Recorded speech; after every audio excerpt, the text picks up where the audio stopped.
Адамдардың ең көп психологқа баратын ең актуалды запросы қандай? Энергия жоқ, қимылдағым келмейді, еш нәрсе істегім келмейді. Адам өмірінде 3 мәре бар. Біріншісі ол біреу үшін өмір сүру. Екінші мәре енді өзімді тойдыру жолы дейді да, өзі үшін өмір сүреді. Енді Алланың разылығы үшін өмір сүрейші деген бір үшінші мәреге кіреді. Қорқақ болмау.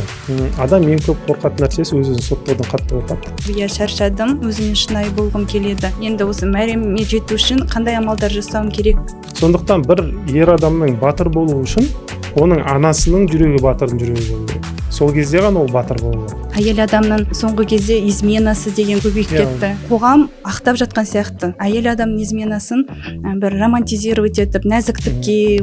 Жалпы Алладан алыстату адамға бірінші әдемі болып көрінеді. Адамды соңына дейін қолданады, содан кейін сосын адамды түкіріп лақтырып кетеді. Неге негативті ақпараттар трендке айналады? Бір жыл бұрын мен ажырастым, орамал шешкенін хабарлаған. Кәдімгідей просмотрлары уағыз насихат, бір позитивті бір әңгімеден гөрі көп лайк, көп просмотр жинайды. Орамал шешкенде де күшті просмотр болды, анау деген секілді. Демек сондай контентті іздейтін, соған зәру адамдардың саны көбірек. Жалғыздық сезінген адам жүрегін Алласымен толтыру керек. Иә.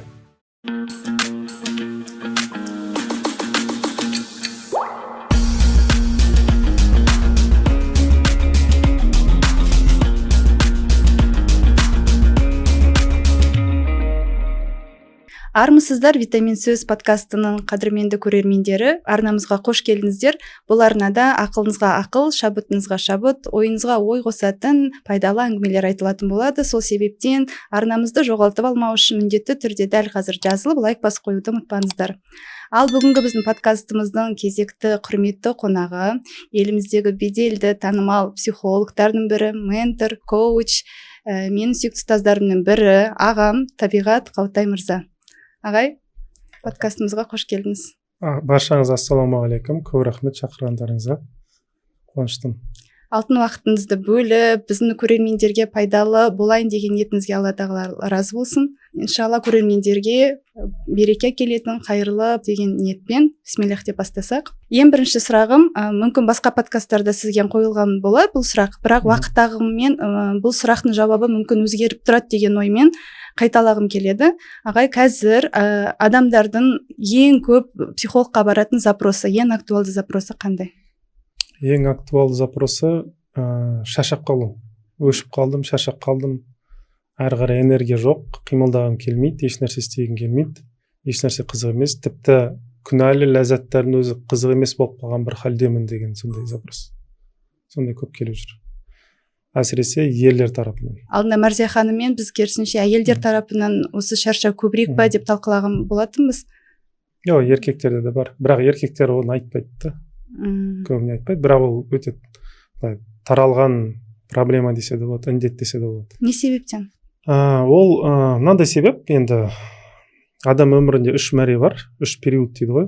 Біріншісі ол біреу үшін өмір сүру, біреудің жаңағы қалауларын, біреудің нәпсін тойдыру деген секілді нәрсе.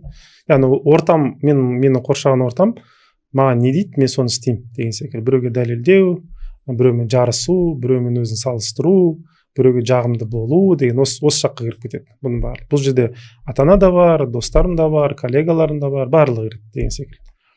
Сосын екінші мәресі ол адам шаршайды, түсінеді, ешкімді тойдыра алмаймын, ешкімге қанша жерден не алып берсем де, не жасасам да ешқашан жеткілікті емеспін, жақсы сөз естімеймін, барлығымен қолданып бірақ тастап кетеді деген секілді. Сондан кейін адам ренжиді да, екінші мәреге өтеді.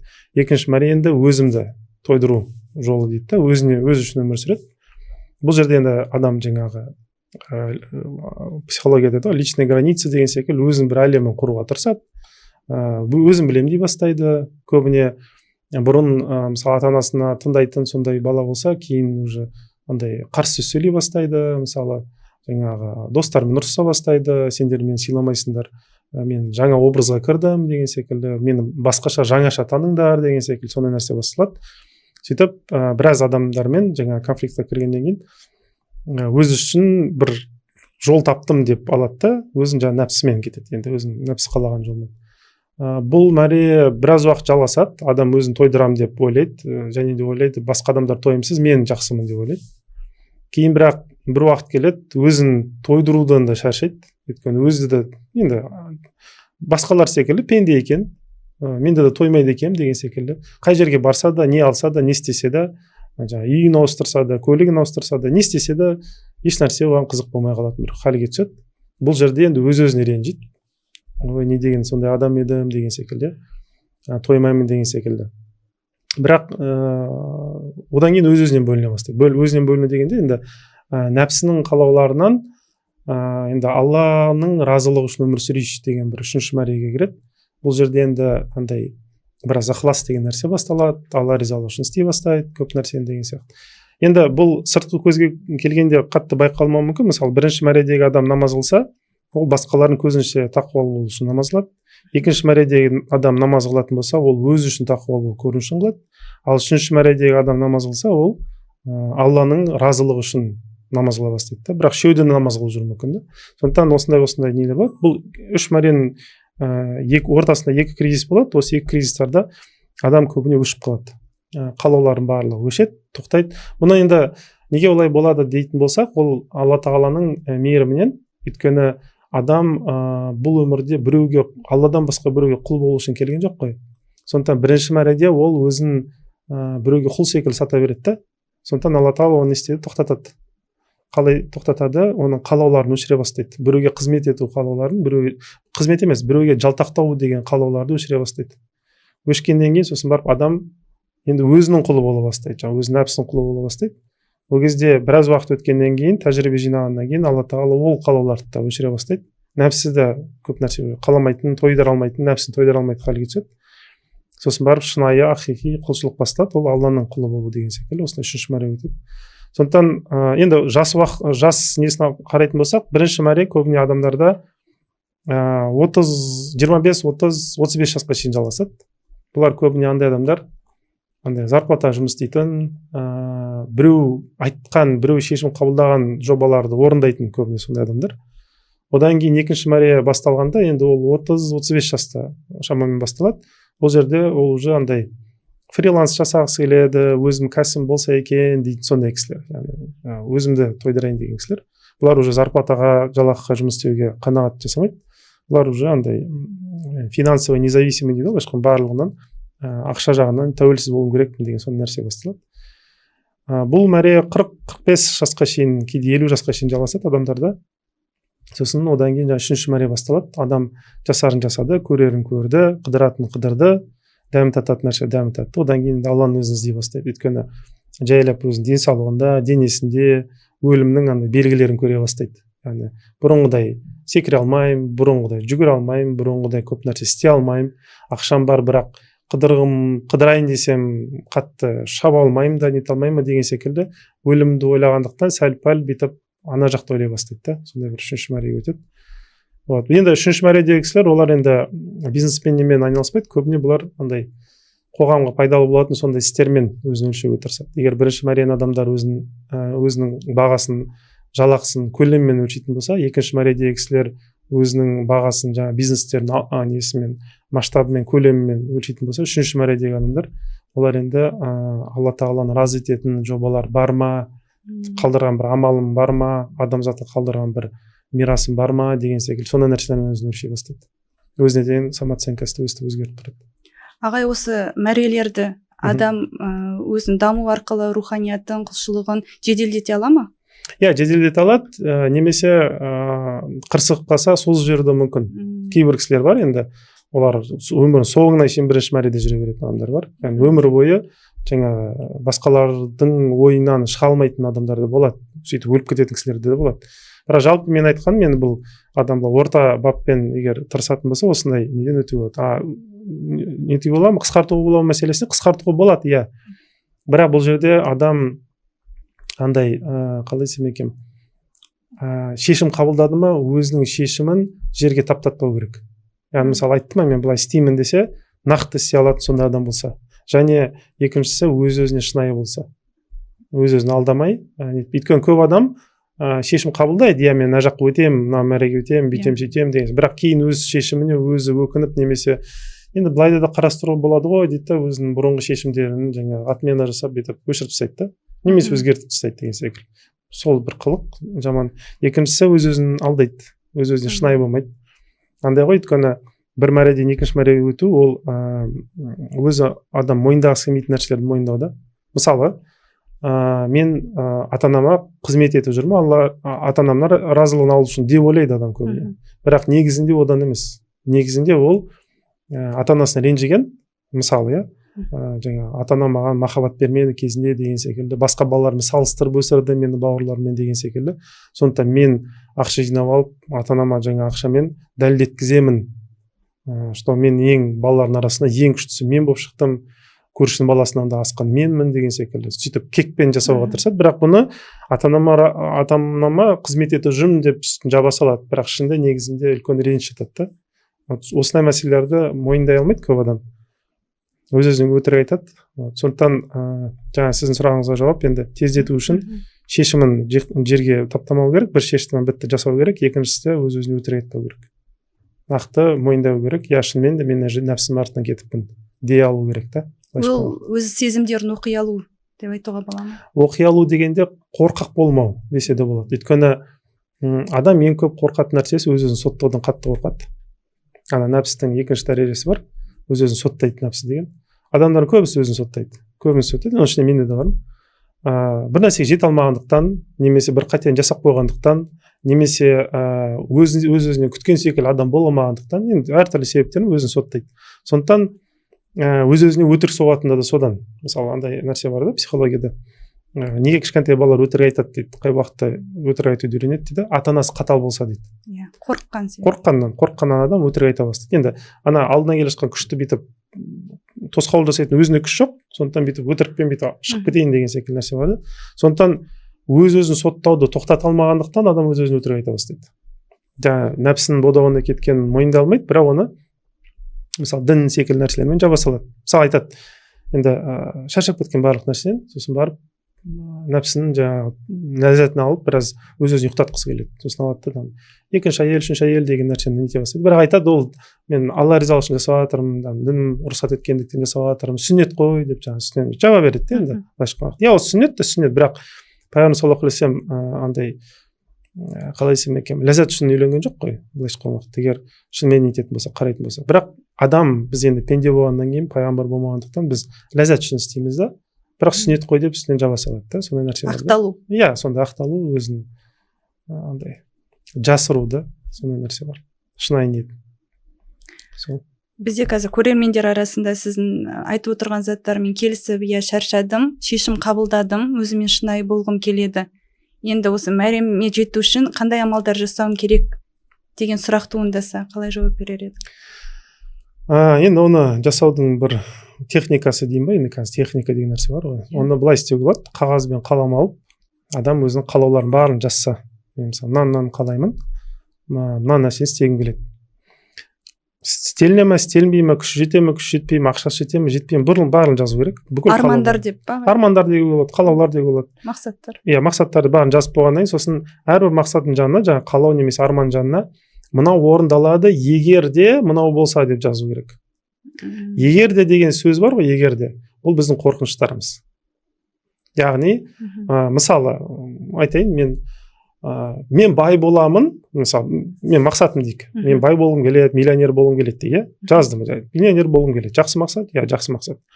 Бірақ, егер де мен сол ақшамен қуып кетпесем, егер де мен Аллахқа қарсы шығып кетпесем, егер де мен тәкаппар болып кетпесем, егер де мен дүние жүрегіме кіріп кетпесе деген нәрсе.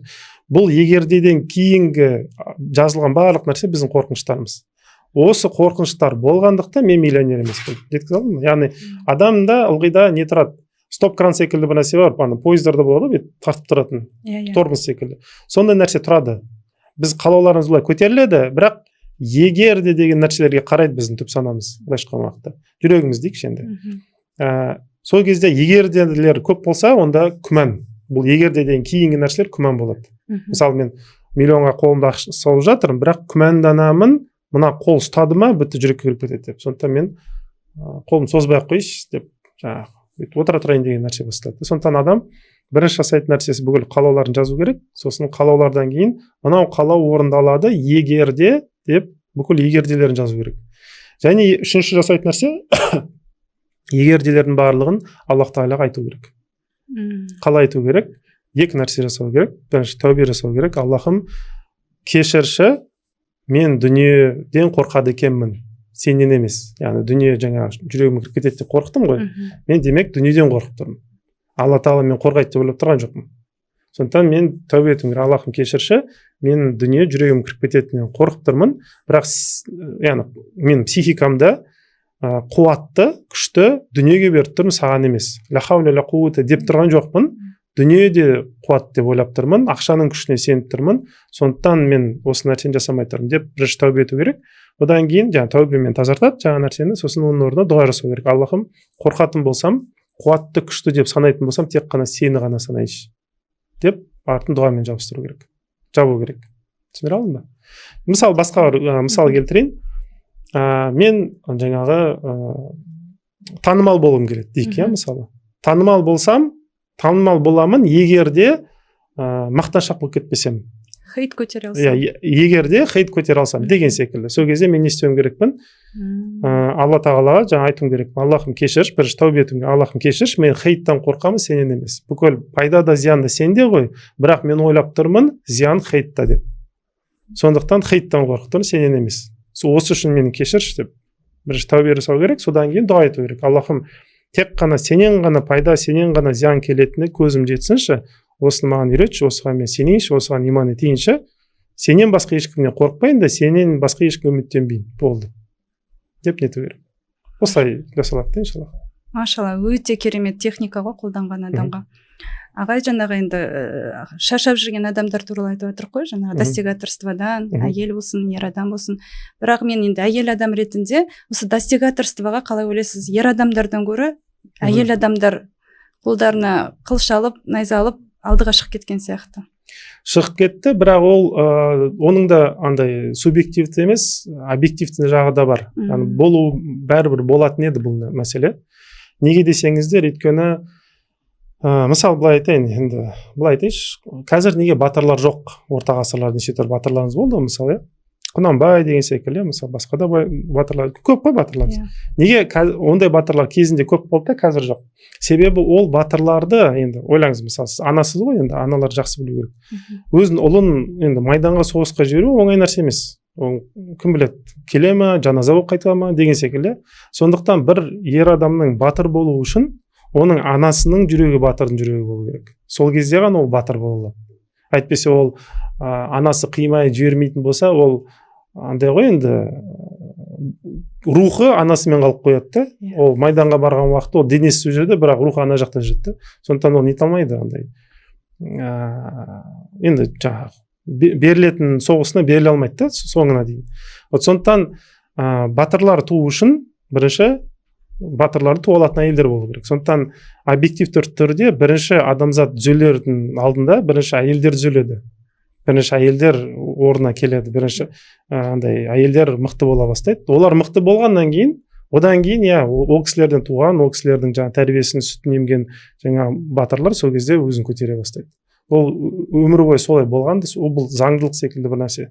Сондықтан әйелдердің былай көтерілгені андай жайдан жай емес енді. Бұл да келешек. Бірақ мынандай нәрсе де бар. Әрине былай да айту керек, енді біздің ғасырымыз феминизмда андай тараған ғасыр болғандықтан, бұл жерде бұл көтерілген әйелдер екі нәрсенің біреуін таңдауға тура келеді.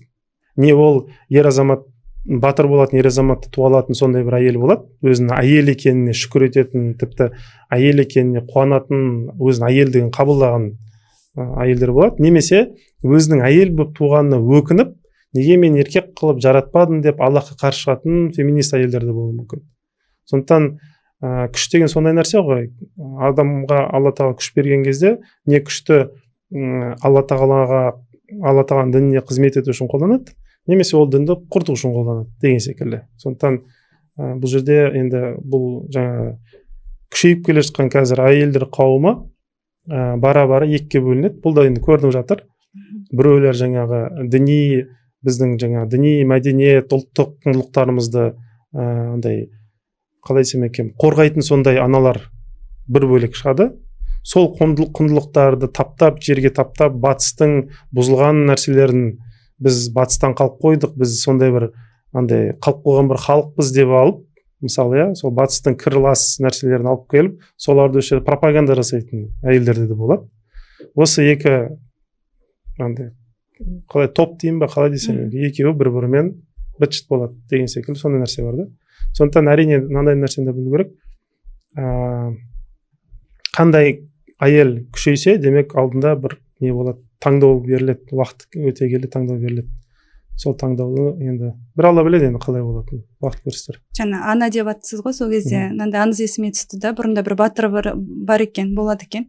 Ол батыр әр соғысқа шыққан сайын ешқандай найзасыз, қару-жарақсыз өзі қара күшпен шығады екен. Барлығы таңғалады екен, қалай мынау батыр қорықпайды деп. Бір күні келесі бір соғыста қару-жарағымен, найзасымен, шлеммен келген екен. Сен деген қара күшпен күресетін батыр едің ғой десе, анам дүниеден өтті деген екен.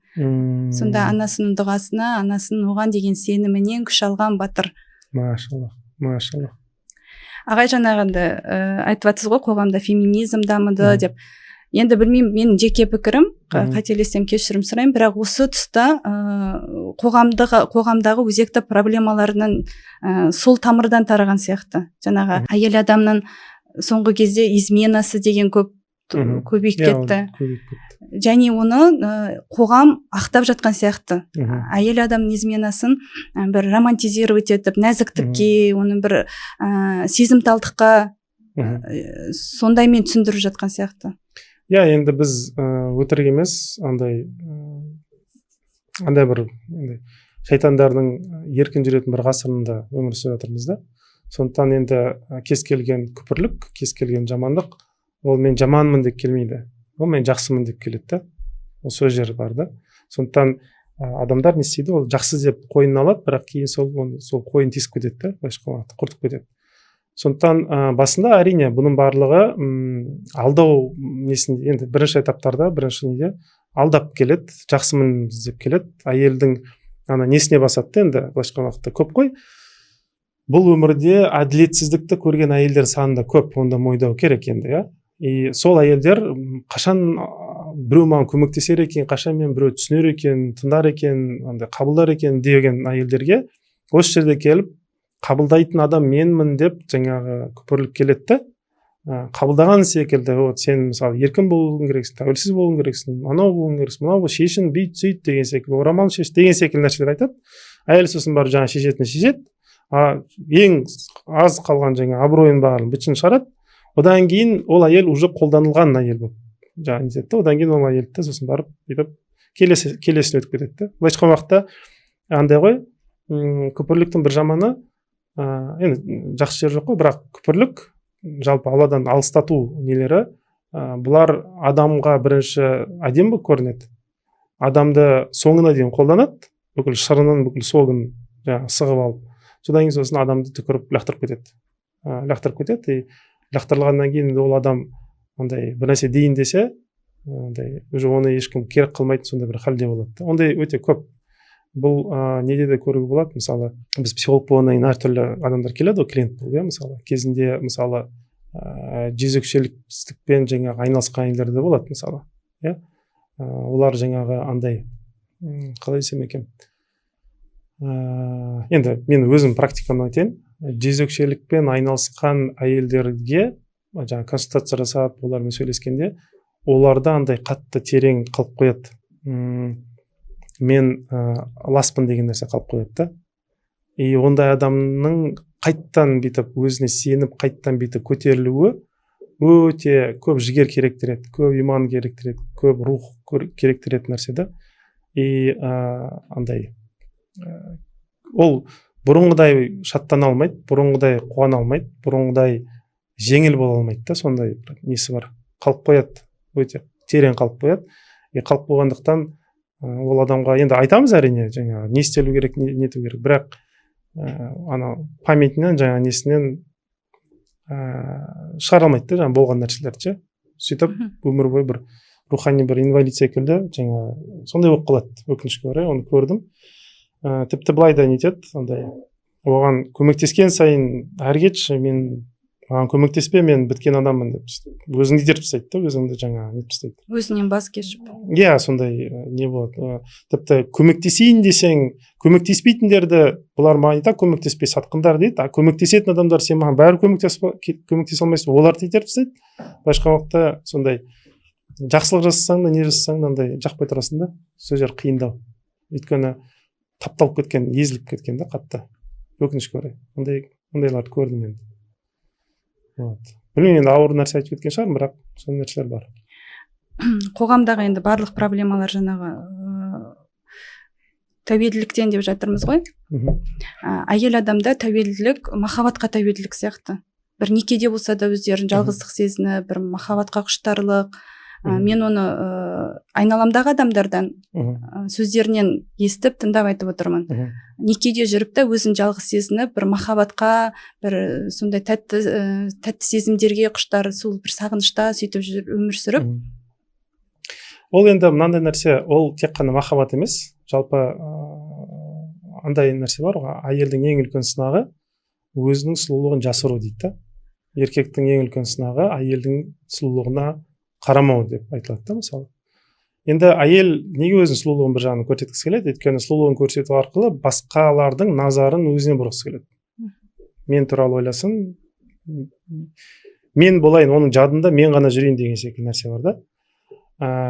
Егер біреудің назары маған бұрылмаса, демек ол мені сүймейді деп қабылдайды. Сондай нәрсе бар да. Бұл жерде енді әйел шынымен де махаббат іздейтін әйелдер де бар. Бірақ ондай әйелдердің саны ондай көп емес. Көбісі негізінде андай мақтанышты іздейді. Признание. Иә, сондай нәрсе. Бірақ признанияны қалай? Признание негізі дұрыс нәрсе, признание. Енді біреу сізді жаңағы сыйлайды, қабылдайды. Ол дұрыс нәрсе. Бірақ қазіргі таңда әйелдердің көбісінде тек қана признание емес, маған ол да аз, маған одан да көп нәрсе керек деген бір не тұрады да, ниетінде. Ол тек қана өз күйеуінің назарын ғана қаламайды, ол басқа біреулердің күйеулерінде назар менде болсыншы деген нәрседе тұрады да. Сондай бір несі бар. Енді бұл әйел шынымен де махаббат іздейді деп айту қиын. Шынымен де махаббат. Өйткені махаббат іздесе күйеуің бар ғой енді. Бірақ одан аздау дейді да, енді өзінің нәпсісін жаңағы тойдыра алмағандықтан аздау дейді да, сосын барып басқа кісілердің күйеулерін ете бастайды. Ол көрінеді, мысалы бір бөлмеге кіргенде, бір қонаққа барған кезде, бір қауымға шыққан кезде, сол жерде, бірақ өзі көп адам біле қоймайды, әйелдерде сондай қылық бар екенін байқалмайды нәрсе. Енді мен өзім психолог болғаннан кейін білемін да оны нәрсені, мамандығым болған. Көбіне негізі байқалмайды. Әйел кіріп келген кезде неше адам маған қарап үлгерді деп санап шығады да, сөйтіп нетеді. Бұл жүрек дерті деп айтуға бола ма? Иә, бұл нәпсістің несі, ойыны десе де болады. Иә, нәпсістің ойыны бүйтіп неше адам маған қарады екен деп бүйтіп, санап жүреді, назарларды санап жүреді. Кез келген жерде. Бұл автоматты түрде болатын нәрсе. Көлікке кірді ме, автобусқа кірді ме, санап шығады. Бөлмеге кірді ме, санап шығады. Бұл автоматты түрде болып тұрады. Бұл көбіне әйелдер саналы түрде бұны істеп жатырмын деп ойламайды да. Бұл просто болып тұрады. Бұл қылық секілді нәрсе, бұл привычка дейді, басқа әдет секілді бір нәрсе болып тұрады. Бұл нәпсі үнемі сөйтіп жасап тұрады. Сол үшін айтылады ғой жаңағы, біз білеміз сенің нәпсің саған не деп сыбырлайтынын дейді да. Құранда аят бар ғой. Яғни біз білеміз дейді. Басқа аяттарда айтады, не дейді? Адам білмейді, Аллах біледі дейді. Демек, адам өзінің нәпсі өзіне не сыбырлайтынын көбіне білмейді. Байқамайды ондай нәрсені. Сондықтан Алла тағала андай шарт қойып қойған ғой. Егер мен еске алсаң дейді, саған сені еске алуды рұқсат етемін жаңағы дейді да. Былайша айтқанда осознанно өмір сүру дейді ғой. Мен мысалы Алла тағаланы еске алған кезде, Алла тағала не істейді? Менің нәпсімнің маған сырлы деген уақытта андай тығылып сыбырлаған нәрселер маған естірте бастайды.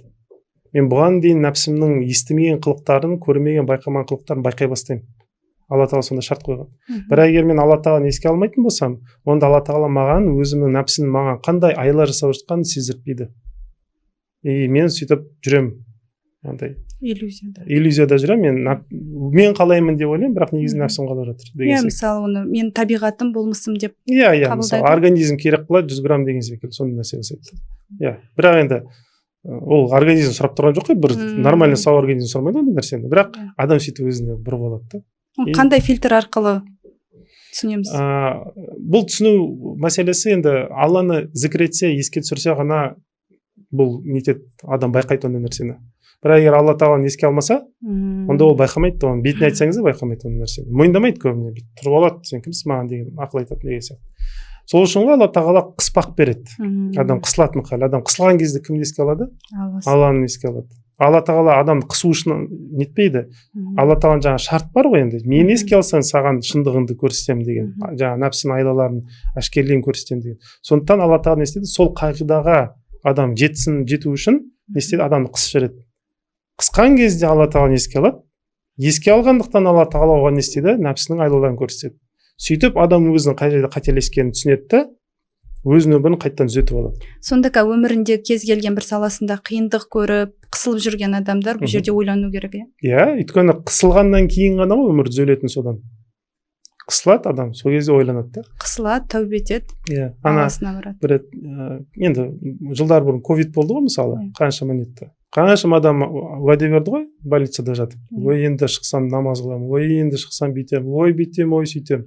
Енді білмеймін, енді жасады ма, жасамады ма, бірақ адам сондай ғой енді. Қысылған кезде еш нәрсе көмектеспейтінін көрген кезде шынайы ақиқатты көреді, осыны жасаймын дейді. Бірақ қыспақ кеткеннен кейін қайтадан жаңа ақиқат бүйтіп өтірікпен жауып қалады.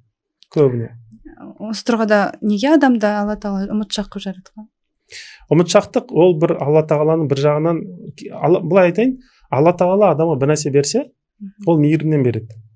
Бірақ адамның нәпсі бар болғандықтан ол сол нәрсені өзіне зұлым жасау үшін қолданып та қояды. Мысалы айтайын, енді адамға мысалы күш қуат берілді, мысалы физикалық түрде күш қуат берілді. Ол не істеді? Сол күш қуатты жаңа өмірлік мақсаттарына жету үшін берілген нәрсе, бірақ адам сол күш қуатына сеніп тұрып өзіне зұлымдық жасайды. Қалай жасайды? Мысалы ішімдік ішеді, организм шыдағандықтан ішеді. Денсаулығым бар дейді, әлі жаспын ғой деген секілді. Бүйтейін көрейін, ананы көрейін, мынаны көрейін деген нәрсемен алады, көреді, сосын одан бас тарта алмайтын халге түсіп, сосын быт болып кетеді. Немесе білім, мысалы, Алла тағала білім береді. Не үшін? Алла тағала мейірімді ғой енді, адамға пайдалы болсын деп жаңа нетсін, танысын, оң солын деген секілді. Бірақ адам ол білімді алады, не істейді? Мен білем дейді, ана білмейтін кісілерді жаңа езеді, олардың жаңа ақысына кіреді, сосын өтінеді, сол үшін жауап береді деген секілді. Бұл да зұлымдық қой енді. Сондықтан ұмытшақтық та сондай нәрсе. Ұмытшақтық Алла тағаланың бір несі, андай мейірімі. Өйткені өз-өзін өткен шағы үшін жей беретін адам өзін жерден алып жерге ұрады. Я мысалы, ол неге енді олай болады? Өйткені көп адам, мысалы, тәубе жасайды. Мысалы айтайын, бір адам, бір жас адам жастығынан бір күнә жасап қойды. Енді күнә жасаған тәубе жасау керек қой. Енді тәубенің шарты не? Ол сол тәубенің қабыл болғанына сену керек. Егер мен, мысалы, өткен шақта күнәні еске алудың екі жолы бар. Мен еске аламын ол күнәні, себебі сенбеймін өз тәубеме, мені Алла тағала кешіргенде сенбегендіктен еске аламын. Сөйтіп өз-өзімді сол күнәмен жей беремін. Бұл дұрыс емес. Бұл еске алу, күнәні еске алу несі дұрыс емес. Дұрысы қалай енді? Өткен шақта күнә есіме түскен сайын Алла тағалаға шүкір етіп, қуану. Аллахым, осындай індеттен мен аман сен алып қалғаның үшін саған шексіз шүкір деп шүкір ету. Бұл дұрыс еске алу. Түсіндіре алдың ба? Яғни біріншісінде адам өзінің тәубесіне сенбейді, сондықтан қайталап қоя береді жаңа нәрсесін. Ал екіншісінде өзінің жасаған тәубесіне сенеді, шынайы жасағанына сенеді, сондықтан осы індетті мен құтқарды, енді ешқашан қайталанбайды деп сеніп, сол үшін Алла тағалаға қуанышпен шүкір етеді. Осынан мені аман сақтап қалдым деген секілді. Түсіндіре алдың ба? Яғни, көп адамның проблемасы не нәрседен басталады? Тәубе жасайды. Бірақ тәубесіне өзі сенбейді. Немесе дұға жасайды, бірақ дұғасының өзіне де сенбейді. Қабыл болғанына күмәндану. Иә, күмәнданады. Енді ол неліктен олай болады? Онда бір қазатын болсақ, мысалы былай айтайыншы, кез келген адамның өзінің бірнеше рөлі болады, ойнайды. Мысалы, мен айтайын, мысалы, мен бір жерде әкемін, бір жерде баламын, мысалы, бір жерде ағамын, бір жерде інімін деген секілді, бір жерде психологпын деген секілді. Әлеуметтік рөлдер. Иә, әртүрлі рөлдер бар.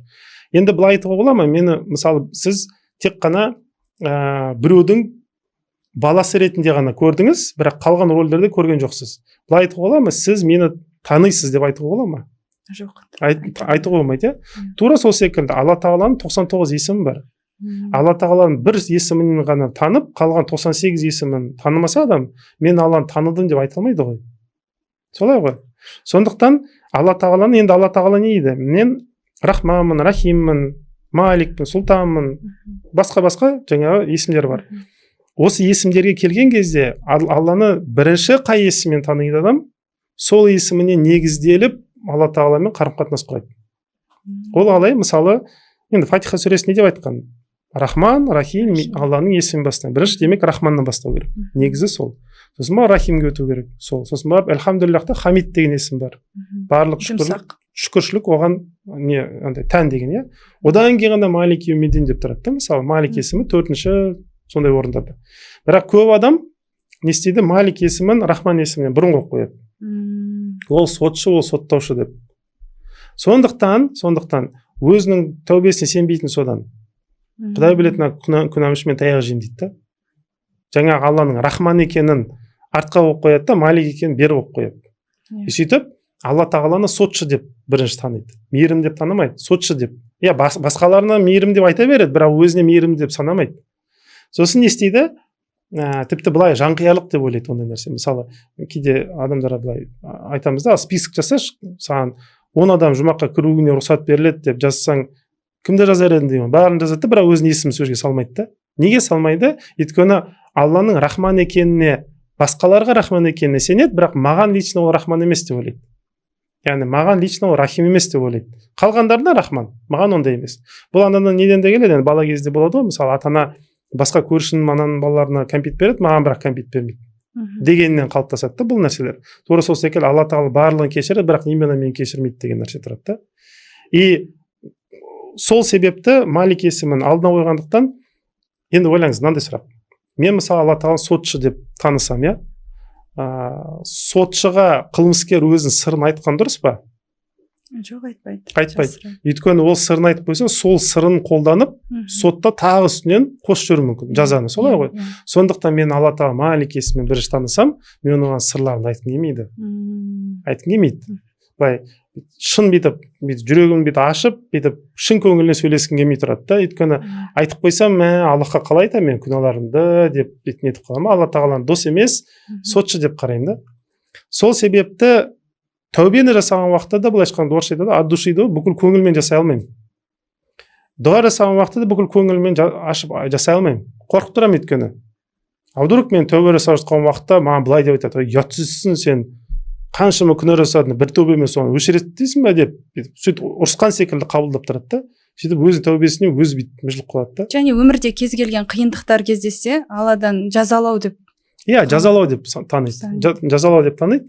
И нәтижесінде андай да, Алламен сырласа алмайды, өзінің сырын айта алмайды, досы бола алмайды, жақындай алмайды, ашыла алмайды. Қиналған, қысылған жерлерінде Алла тағала айта алмайды да, адамдарға айтады, оны пенде алып. Сосын барып Алладан көмек сұраудың орнына дүниеден көмек сұрайды. Осын барлығы осы жерде кетеді. Осы тұста Алланың сынағы деп қиындықты атау. Алла тағаланың, былай айтайыншы енді, біздің ғасыр басқа ғасырлардың бір айырмашылығы бар. Ол қандай айырмашылық? Мысалы, пайғамбар саллаллаху алейхи вассаламның жаңағы несі бар? Шапағат дұғасы бар ғой. Шапағат дұғасы енді кімге болады? Шапағат дұғасы өз күшімен жұмаққа кіре алмайтындарға болады. Бұл жерде бір өте маңызды нәрсе бар да. Өз күшімен дегенде енді былайша айтқан уақытта енді өмірі әзер өткен кісілер деп айтайыншы, иә. Ал мықты өткен кісілер, жаңағындай шынымен де жаңағы ғибадатын орнымен жасаған, иә, ықыласпен өткен, оларға Аллах тағала уәде берген. Құранда уәде бар. Олар жаңағы Құранда уәдені көрсетіп, иншалла жұмаққа кіре алады. Онда тұрған проблема жоқ. Бірақ ол уәделерге сай емес өмір сүрген кісілер бар ғой енді. Бірақ әлде де жұмаққа кіргісі келетін, әлде де сәл болса да иманы бар кісілер. Енді олар қалай келеді? Вот соларға пайғамбар саллаллаху алейхи вассалам жаңағы өзінің шапағатын, дұғасын нетеді, иә. Енді былай қарайық. Біздің ғасырлар мен басқа ғасырларды салыстыратын болсақ, өз күшімен деп енді бұл шартты түрде айттым, бірақ өз күшімен жұмаққа кіре алатын адамдардың саны басқа ғасырларға қарағанда біздің ғасырымызда көп па, аз ба? Азырақ, иә. Неге? Өйткені екінің бірі тахаджудқа тұра бермейді ғой енді біздің ғасырымызда. Мысалы орта ғасырларда ол как штык, ол барлық жасайтын еді, былайша 90% адам жасайтын еді. Қазір ондай емес. 10-нан біреуі, 20-дан біреуі жасауы мүмкін, 30-50-ден 100 адамнан біреуі жасауы мүмкін деген секілді. Енді қараңыз, демек біздің ғасырлардың адамдары қалай құтылады Алла жазса? Үлкен ықтималдық пайғамбар саллаллаху алейхи вассалам шапағатымен құтылатын. Енді бұл қандай кісілер? Бұл андай адамдарда енді мысалы мен үлкен кісімін деймін, иә, үлкен кісімін. Кішкентай бала бар дейік. Мен үлкен болғандықтан, бойым ұзын болғандықтан мен алысты көремін. Кішкентай бала алысты көрмейді. Кішкентай бала алысты көру үшін не істеу керекпін? Ол кішкентай баланы бүйтіп көтеріп алуым керек. Сол кезде алысты көреді. Вот шапағат дұғасы соған ұқсас нәрсе. Яғни пайғамбар саллаллаху алейхи вассалам жұмаққа кіре ала ма? Кіре алады. Біз кіре аламыз ба? Біз кіре алмаймыз. Шапағатымен бүйтіп көтеріп алғандықтан біз де кіріп кетеміз. Алла жаса. Иә, мысалы. Сондай мәселе бар да. Енді жүйе сөйтіп жұмыс істейді. Бірақ енді жаңағы неге сұрағыңызға айтып келейік. Бұл ғасырда адамдардың халі осындай мүшкіл, осындай қиын болғандықтан, олар көбіне пайғамбар саллаллаху алейхи вассаламға жүгіну керек. Шапағатын іздеу керек. Пайғамбар саллаллаху алейхи вассаламға сүйену керек. Сүйенсе, Алла жаса жаңа жұмағына кіре алады. Мен ана жаңағы қайдаларды, жаңа Құран жатқа білетін көп нәрсе ғибадат жасау, ондай кісілерді айтып тұрған жоқпын. Ол кісілерді кейін шалақ нормаль. Бірақ жай қарапайым халықты айтып тұрмын да. Вот. Демек, біз өз күшімізбен бүйтіп жұмаққа кіру бізде енді ол қиындау болады да, өз күшімен кіру. Біз көбіне жаңа пайғамбар саллаллаху алейхи вассалам шапағатына сүйенеміз, ол кісінің жаңа бізге деген лебізіне, жаңа махаббатына, үмметім деген жаңа несіне, жаңа сөздеріне сенеміз де, сөйтіп көруге тырысамыз. Енді бұл жерде мынандай нәрсені айту керек. Демек бізге орта ғасырлардағы қолданылған критерийлердің барлығы келе бермейді.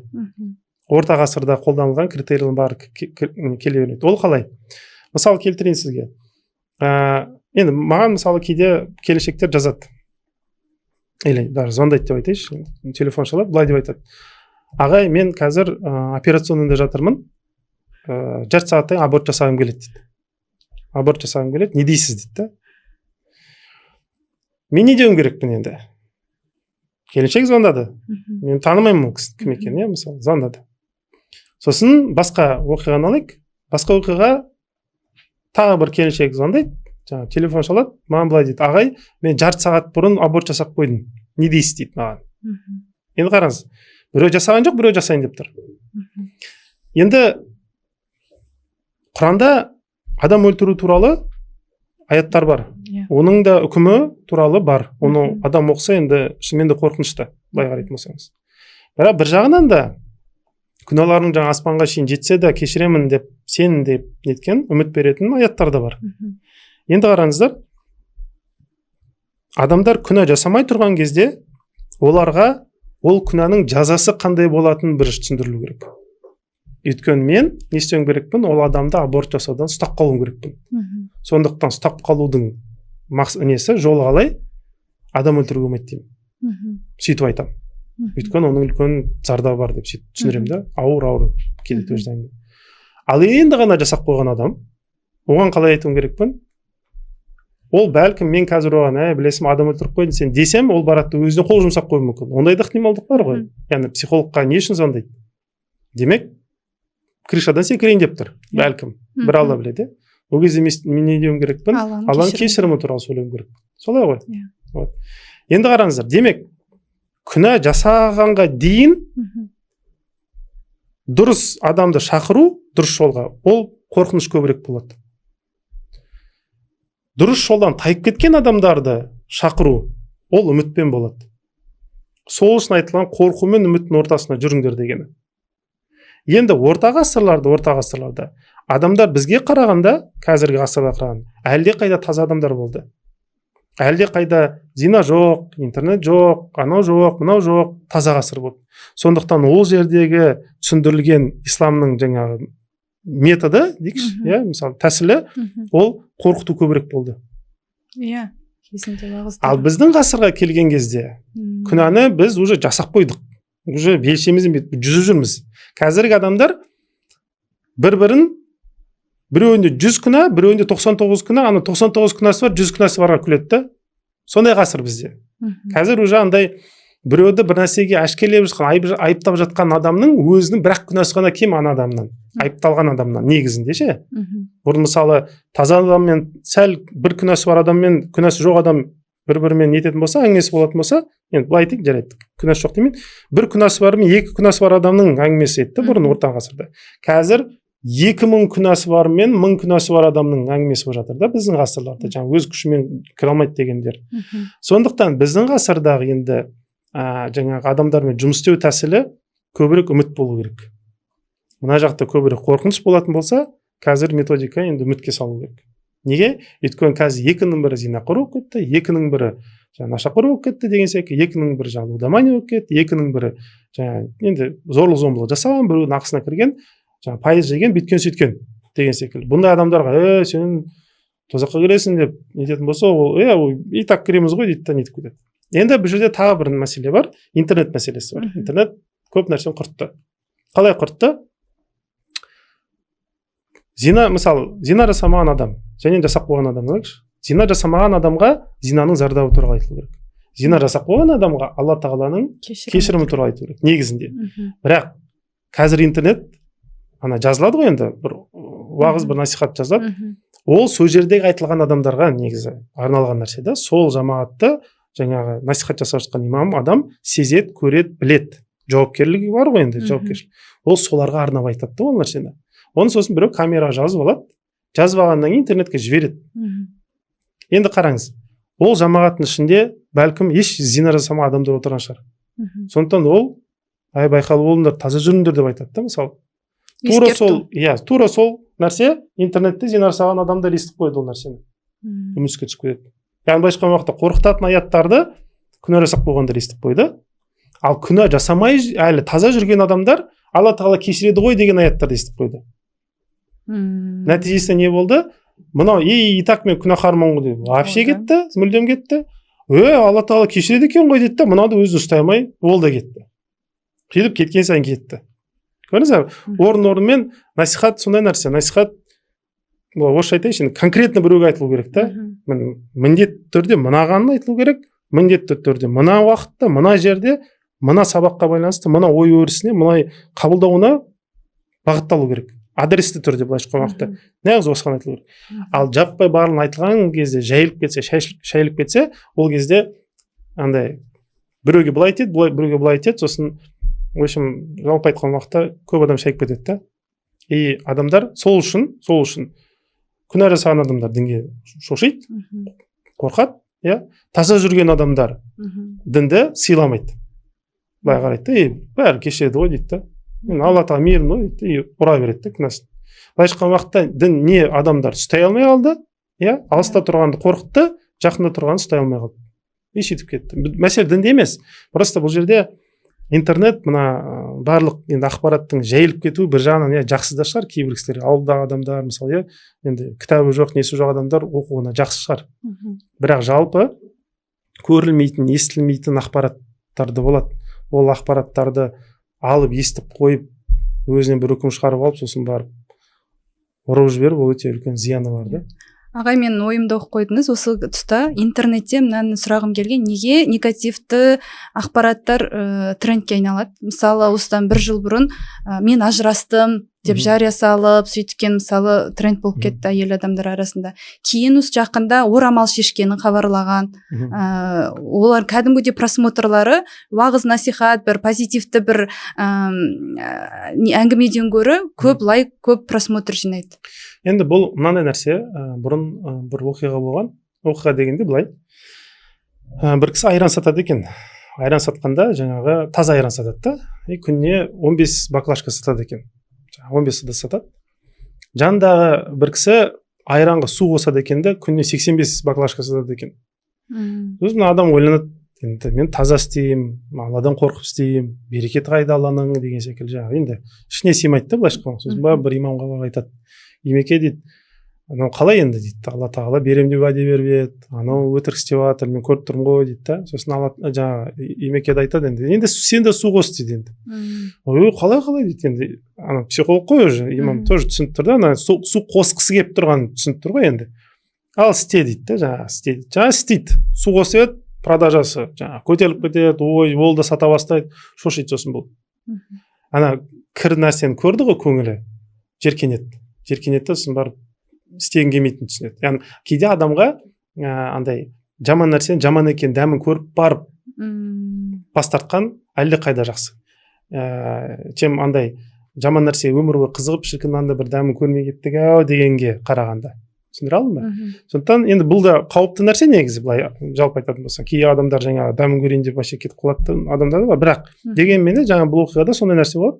Сосын бұл имамға жүгіріп келеді, жаңағы айтады, Имеке дейді, мынау қалай дейді, мен су қостым жаңа көтерілді деген секілді. Сол кезде Имеке былай деп түсіндіреді, қара дейді, мына сен тұрып жатқан жаңағы аймақтың дейді ішінде ақша айналымы бар.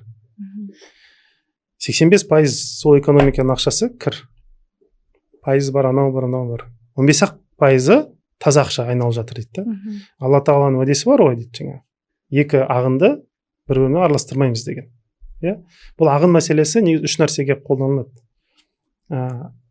Адамдардың көбісі ойлайды, бұл суға ғана қолданылатын нәрсе. Жоқ, үш нәрсе қолданылады. Бұл суға да, ақшаға да, қанға да қолданылады. Өйткені суның қандай қасиеті бар? Bir нәрсені екінші жерге тасу. Ол көлік секілді қолданылады. Сондықтан экономикада ол ақша. Мына жақтан алып, мына жаққа тасиды. Адамның ағзасына ол қан. Мысалы, венозный деген қан бар, сыртында ол кір қан болып саналады. Артериальный деген бар, ішінде мышцаның ішінде болатын нәрсе, ол таза қан болып саналады. Екеуі бір-бірімен араласпайды. Таза қан жүректен шығады, кір қан жүрекке кіреді. Осындай нәрсе бар да. Бұл енді физиологияны білетін кісілерге. Сондықтан Алла тағала екеуін араластырмайды. Не суды араластырмайды, не ақшаны араластырмайды, не қанды араластырмайды. Тура сол секілді. Енді егер адам харам нәрсе сататын болса, экономикада харам ақша көбірек болса, ол сол ағынға кіріп кетеді. Егер адам халал нәрсе сататын болса, ол экономикада халал ағымға кіріп кетеді. Сол ағымның пайызына байланысты, былай жатып айтатын болсақ, енді жалпақ тілмен айтып жатырмын көп нәрсе, бірақ пайызына байланысты, жаңа мысалы 15% мына жақта 85% болса, мынаны көбірек болып көрінеді. Тура сол секілді блогерствода да сондай нәрсе. Мысалы мен контент жазған кезде адам дұрыс жолға шақыратын контент жазу мүмкін, біреу жаңағы адамды жаман жаққа тартатын контент жазу мүмкін. Енді бұл контентке кім қалай келеді мәселесіне келгенде, SMM-де әртүрлі қағидалары бар, әдемі көрсету, бірақ дегенмен де түп нәтижесіне келген уақытта халық шешеді өзі. Жаңа лайкты басайын ба, баспайын ба, әркім өзі шешеді ғой. Сондықтан егер халықтың ішінде көбіне вайнмен өмір сүргісі келетін адамдар көп болса, ал Алла тағаланың Құран аяттарын тыңдайтын адамдардың саны аздау болса, мен мына жақта контент шығарсам, менің подписчик саным азырақ болады. Мына жақтың несін сататын болсам, көбірек болады. Сондықтан енді жаңа сіздің сұрағыңызға жаңа орамал шешікті де күшті просмотр болды, анау деген секілді. Демек сондай контентті еститін, зерттейтін, іздейтін, соған зәру адамдардың саны көбірек. Орамалға берік болған, орамалды соңына шейін ұстаймын деп көңілінің жаңа садық түрде Алла тағалаға берік өмір сүргісі келетін адамдардың демек саны өте аздау болып тұр да. Қазіргі таңда бұл қоғамның бір несі десе де бір андай көрсеткіші андай температурасын өлшейді, сол секілді бір нәрсе болып тұр да. Сондықтан солай енді и адамдар соған беріліп кетеді жаңағы. И жаңа бірінші сұрақ болды ғой, 3 мәре дедік қой, біреу үшін өмір сүру деген. Вот орамал шешіп тастап просмотр алу, ол біреу үшін өмір сүретін адамдар, бірінші мәреде жүрген адамдардың несі, сипаты да. Ол ана экран артында тұрған кісілер, менің құдайларым, осы кісілердің назары менде болса жеткілікті дейді да. Кетті деген секілді сол нәрсе жасап жүреді да. Былайша уақытта. Алланың назары маңызды емес, адамның назары маңызды деген секілді. Сондай нәрсемен шешеді деген секілді ғой. Ағай жаңа айтып жатқан бірінші мәредегі шаршап жүрген, өздерін іздеп жүрген, таба алмай жүрген, қиналып жүрген, егер де біздің көрермендер арасында адам болса, сол кісінің жүрегіне шипа болатын, дауа болатын бір витамин сөзіңізді арнасаңыз. Мынандай нәрсе айтайын. Сөз дегенде былай айтайын. Мысалы, мен бір нәрсе қате істедім дейік. Адам бір қате істейді, сосын өз-өзінің ішінен бүйтіп, ой, ақымақ, неге өйтіп істедім деп нетеді ғой, мысалы. Ол өз нәпсіне айтып жатырмын да, мысалы мен, ақымақ деген секілді. Бірақ маған бұл қатты батпайды. Бірақ неге тура сол тайбат ақымақ екенсің десе біреу, жаман тиіп кетеді. Неге тиіп кетеді? Тура екеуі бірдей сөз ғой. Біреу дауыстап айтты, мен біреу іштей айттым.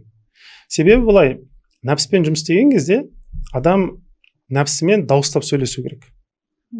Өйткені Алла тағала адамның өзіне керекті білімді өзінің тіліне салып қояды. Адамның өзіне керек білімді өзінің тіліне салып қояды. Тілге салынған білім біреулерге тарату мақсатында емес. Тілге салынған білім бірінші өзіңе айту мәселесі бар. Сондықтан бірінші өзің иман етіп ал дейді ғой Аср сүресінде. Сосын бар жақсы амал жаса, содан кейін ғана насихат жаса. Насихат үшінші орында тұр. Бірінші өзің сеніп ал дейді да. Сондықтан адам бірінші өзіне нету керек. Бірақ егер өз-өзіне айтпаса, нетпесе, жаңағы тілі басқаларға бұрылып тұр, өзіне ішіне бұрылмаса, өзінің жүрегіне бұрылмаса, онда нәтижесінде енді жаңағы хадистерде сипатталады ғой. Ол дүниеге келген уақытта адамның аузына оттан не ұрылады деп жаңағы сөйлей алмайды да, оның орнына органдар сөйлейді деп кетеді ғой. Сол жер жаман болады да. Бірақ егер адам өз-өзіне жаңа насихатты жасауды үйренсе, ол кезде алла жазсын нәпсі біртіндеп тәрбиеленеді. Осы жер бекітілді ғой. Енді жаңағы шаршап жүрген кісілер, неге олар шаршап жүр? Өзін соттап жүр. Неге өзін соттап жүр? Өйткені алла тағала мені соттайды деп ойлағандықтан. Алла тағала мейірімді емес. Мейірімді болса басқаларға, бірақ маған емес дегендіктен. Сондықтан мынандай бір техниканы бөлісейін. Оң қолды жүректің тұсына қойып, былай сипап тұрып, алла тағала маған мейірімді, алла тағала маған мейірімді, алла тағала маған мейірімді деп дауыстап айтуды үйрену керек. Неге? Бұл жерде мынандай бір қызық нәрсе бар. Мен осы жерде айта бастаймын. Алла тағала маған мейірімді. Енді рахман ғой, мен өтірік айтып жатқан жоқпын. Аллах тағала рахман. Ол барлығына мейірімді. Солай ғой.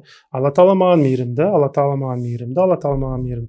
Осы жерде мен нәпсімді шайтан түртеді де айтады, ал дәлелдеші дейді. Ол саған мейірімді екен дейді. Көз алдыма ақшамның жоқтығын, баламның ауыратынын, жаңағы әйелімнің, күйеуімнің мен тыңдамайтын, түсінбейтінін, соларды көрсете бастайды да. Осы кезде адам ол жаңағы елестерді тыңдамай жалғастыра беру керек. Неге? Өйткені алла тағала адамға әртүрлі енді өмірінде болатын оқиғаларға сай құралдар берген да. Солардың бірі мысалы қырсықтық. Қырсықтық негізінде адамға алла тағала не себепті береді? Қырсықтық ол шайтандарға қолдансын деп берілген құрал. Өйткені шайтан әртүрлі айлалармен ақылдан кіреді. Көп ойлайды адам нәпсістен кіреді. Жоқ, негізі шайтан ақылдан кіреді. Адамның білмейтін нәрселеріне сұрайды да. Мысалы, былай деп сұрайды. Сен точно білесің ба, ертең ақша болатын дейді мысалы. Құранда аят бар ғой, сендерді не дейді, жаңағы шайтан кедейлікпен қорқытады дейді. Қалай қорқытады енді ол? Жаңа сұрақ сұрайды. Вот точно ертең ақша бола ма деген секілді. Точно мына кредитті алмай болмай ма, или алмасақ болмай ма деген секілді. Точно мына квартираны алсақ, мысалы ақшасын төлеп тұра аламыз ба? Точно осындай нәрселерді келешекке көп itергендіктен күмән, қорқыныш бәрі соның ішіне кіріп кетеді. Сондықтан негізі шайтан көбіне адамға ақылынан кіреді. Адамның ақылымен жауап бере алмайтын, өзінің білім сыртындағы бір нәрсені сұрақ қояды да. Адам енді барлық нәрсені біле бермейді ғой. Сондықтан Құранда айтылған аят бар: сендер білмейсіңдер, Аллах біледі. Сендер білмейсіңдер, Аллах біледі. Деген аятты адам көп өзіне қайталап. Қашан адамға күмән келеді, мынау қалай болады екен деген уақытта сол кезде өзіне айту керек. Аллах біледі, мен білмеймін. Аллах біледі, мен білмеймін. Шайтан одан сұраған кезде шайтанға айту керек: мен білмеймін, Аллах біледі. Бар Алладан сұра. Деп Алланы еске ала беретін болса, ол кезде шайтан да одан ондай сұрақты қоя бастайды. Неге? Өйткені ол түрткен сайын Аллахты еске алатын болса, ол Аллахқа жақында жатыр ғой. А шайтанға ол ұнамайды. Түсіндіре алдым ба? Бұл бір мәселе. Екінші мәселе, қырсықтық неге алла тағала берді адамға? Өйткені шайтанның сұрақтары келген кезде оны тек қана қырсықтықпен ғана жеңуге болады. Онымен бүйтіп аргумент айтып, дауласып болмайды. Ол қырсықтықта потенциал дейсіз. Иә, ол үлкен потенциал. Неге? Өйткені қараңыз, мысалы, дүниежүзінде ең күшті шахмат ойнайтын адаммен отырдық дейікші мен ойынға. Мен оны жеңе алмаймын. Өйткені қанша опыты бар. Тура сол секілді шайтан қанша миллиондаған, миллиард адамды алдаған жаратылыс қой. Мен оны былай мынандай аргумент алып келемін, бүйтемін, мен жеңе алмаймын оны. Сондықтан қалай жеңемін? Мен онымен шахмат ойнай мүлдем отырмауым керекпін. Сондықтан шайтан маған жаңағы алла тағала мына жерді бермеді ғой, сен оны қалай бердің деп айтасың деп сұрайды ғой. Мен оны тыңдамай, игнор жасап, қырсығып тұрып алып, жоқ, Аллах тағала маған мейірімді, Аллах тағала маған мейірімді, Аллах тағала маған мейірімді деп айта беруім керекпін. Басында ол андай сухой дейді ғой, былайша айтқан уақытта андай шынайы шықпайды менің ішімнен. Бірақ 5-6 рет, 10 рет, кейде 20 рет, кейде 30 рет сөйтіп айтқаннан кейін бір жерде тілімдегі нәрсе жүрегіме де түседі Алла жазса. Біреуде 20-шы ретте, біреуде 30-шы ретте, біреуде 50-шы ретте болуы мүмкін, адамнан әртүрлі. Бірақ бейті сипап, алла тағала маған мейірімді, алла тағала маған мейірімді, алла тағала маған мейірімді деп айта беру керек. Сол кезде жаңағы өз-өзін соттау мәселесі бейтіп түседі. адам тыныштала бастайды и шынымен де алла тағала оған мейірімді екенін сезіне бастайды, сене бастайды, тыныштық орнайды ішіне. калима шахада да бізге сол үшін берілген сияқты. Иә, енді сондай нәрсе. Сондықтан бұл зікір ғой енді, бірақ бұл жерде өте маңызды нәрсе маған мейірімді деп айту. Мағанды да қосу керек. Өйткені енді біздің Қазекеңнің бір проблемасы жанқиярлық дейміз да, бәрі жұмаққа кірсе мен кірмесем де болады деген секілді ғой. Енді ана бұрын ағаларымыз кейде, енді баламыз ғой кезде, андай 100 грамм ішіп келеді де айтады, ой сендер бақытты болыңдар әйтеуір, біз біткенбіз деп көп айта береді да. Вот қазақтың сондай бір несі бар, сондай ше, андай бір бейне бір қаһарман секілді өзін сезінеді да, енді жұмаққа кірмесем мен де бір героймын деген секілді. Қазаққа тән бір ортақ травма. Иә, сондай бір нәрсе бар да, бірақ ол дұрыс нәрсе емес. Ол дұрыс нәрсе емес. Әркім жұмаққа кіру керек. Әркім деген енді былайша айтқанда жұмаққа Алла тағала сондай кең қылып жаратқан, қаласы бүкіл адамзатты сиятындай деген секілді. Сондықтан бірақ енді адамға байланысты, амалына жаңағы сеніміне байланысты, ниетіне байланысты, сондықтан адам максималды түрде соған сеніп, шайтанға қырсығып тұрып алып, еш нәрсе ешкімге дәлелдемей, тек қана Алла тағала мейірімді, Алла тағала мейірімді деп айта беру керек. Бұл өте маңызды бір техника деймін ба, енді қалай десем екен, бұл тәсіл. Сөйтіп Алла жазса тынышталғаннан кейін Алланың Рахман есімі ішіне отыра бастайды. Алла жазса жаңағы жүрегіне ұялап нете бастайды. Содан кейін Малик есімінен гөрі Рахман есімін бет жақындай бастайды. Алланы тану үшін 99 есімін жатқа біліп, жүрекке. Иә, енді андай танысу керек та, адам әрбір есімдермен танысу керек. Әрбір есімнің өзінің бір андай сезімі болады.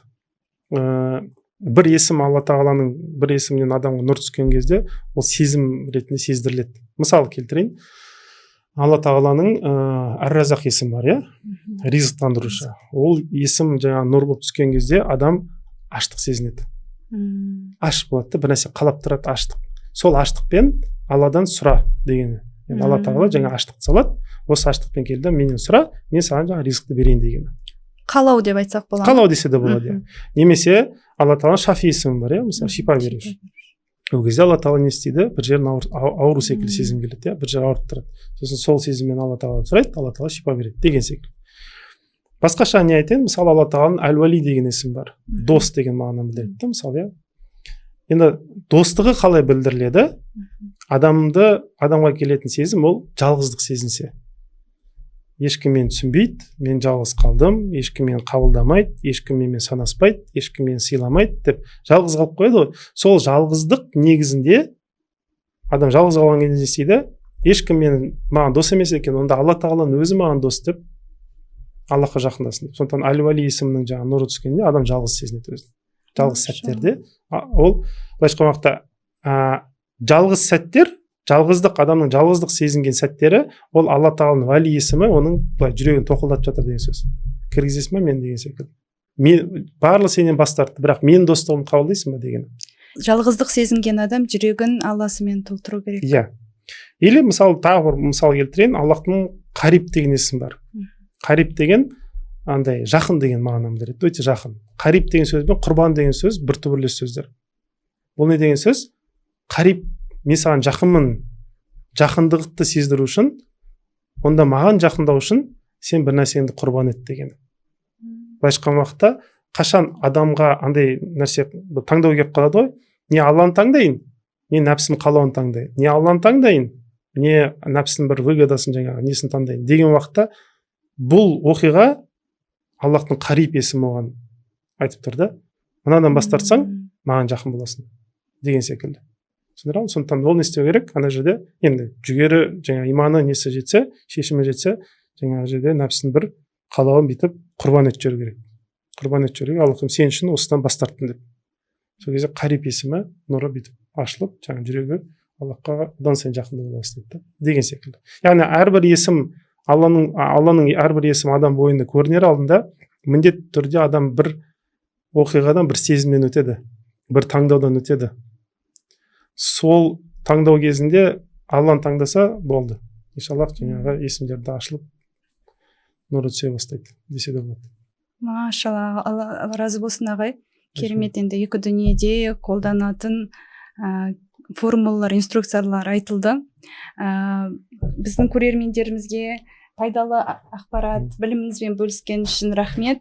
Сіз бізге витамин сөз айтсаңыз, біз сізге витамин мармеладтарын дәруменденген сыйлыққа бергіміз келеді. Біздің подкастымыздың спонсоры Витага мармеладтары. Рахмет, көп рахмет. Рахмет ағай. Екі нәрсе. Біріншісі, Алла Тағала сізге дос, соған сеніңіздер. Бұл бір. Екіншісі, осы бағдарламаға, подкастқа мен шақырғандарға көп рахмет. Сізге рахмет ағай. Алла Тағала берекесін берсін. Әумин.